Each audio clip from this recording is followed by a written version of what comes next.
चलिए देखते हैं 14th क्वेश्चन क्लास 9 एनसीईआरटी का। क्वेश्चन कह रहा है identify the number of electrons in the outermost shell of the following elements. हमने इलेक्ट्रॉन्स का नंबर बताना है।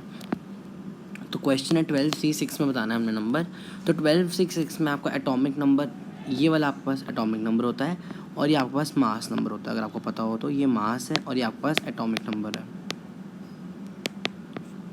तो मुझसे पूछा नंबर ऑफ इलेक्ट्रॉन्स, तो इसके पास, और वो भी पूछा आउटर मोस्ट शेल में, ये ज़्यादा ध्यान रखना, आउटर मोस्ट शेल में पूछा है। तो इसकी इलेक्ट्रॉनिक कॉन्फ़िगरेशन लिख लेते हैं के, एल और एम के पर्सपेक्टिव में, जो कि है एटॉमिक नंबर 6। तो मैं इसको लिख लेता हूँ 2 और 4। तो आउटर मोस्ट शेल में कितने इलेक्ट्रॉन्स हो गए? 4। इसका आंसर आ गया मेरे पास 4। करेक्ट। तो इसका आंसर आ गया मेरे पास कितना? 4। अगला क्वेश्चन, अगला पार्ट कह रहा है आपके पास है फ्लोरीन। अगला पार्ट क्या कह रहा है? अगला पार्ट है मेरे पास कह रहा है 19 इसका मास है फ्लोरीन और एटॉमिक नंबर है 9। राइट। तो इसका एटॉमिक नंबर लिख लेते हैं Z = 9 और यहाँ पर लिख लेते हैं के, एल और एम।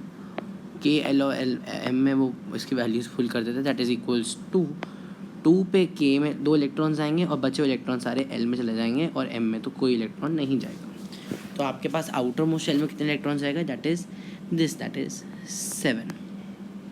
कितने इलेक्ट्रॉन्स जाएंगे? 7 इलेक्ट्रॉन्स रह गए। अब अगली बात करें अगर हम, तो उसमें आपके पास अगला question that says silicon 28 silicon और उसका एटॉमिक नंबर इज़ 14। तो एटॉमिक नंबर इज़ 14, तो मुझे 14 को डिवाइड करना है। तो कैसे? के में तो 2 इलेक्ट्रॉन्स ही आएंगे। अब बाकी इलेक्ट्रॉन्स कितने बच गए? 12 इलेक्ट्रॉन्स बच गए और 12 इलेक्ट्रॉन्स में से 8 इलेक्ट्रॉन्स तो एल पास चले जाएंगे।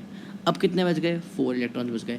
तो अब आउटर मोस्ट शेल कौन सा हो गया आपके पास? ये वाला आउटर मोस्ट शेल हो गया। तो अब ये वाला आउटर मोस्ट शेल है, तो मतलब आंसर क्या होगा? 4। तो यहाँ पे आप लिख देंगे, इसके बाद आंसर होगा 4। आई होप आपको क्वेश्चन समझ आ गया होगा। चलिए बढ़ते हैं 15th क्वेश्चन की तरफ।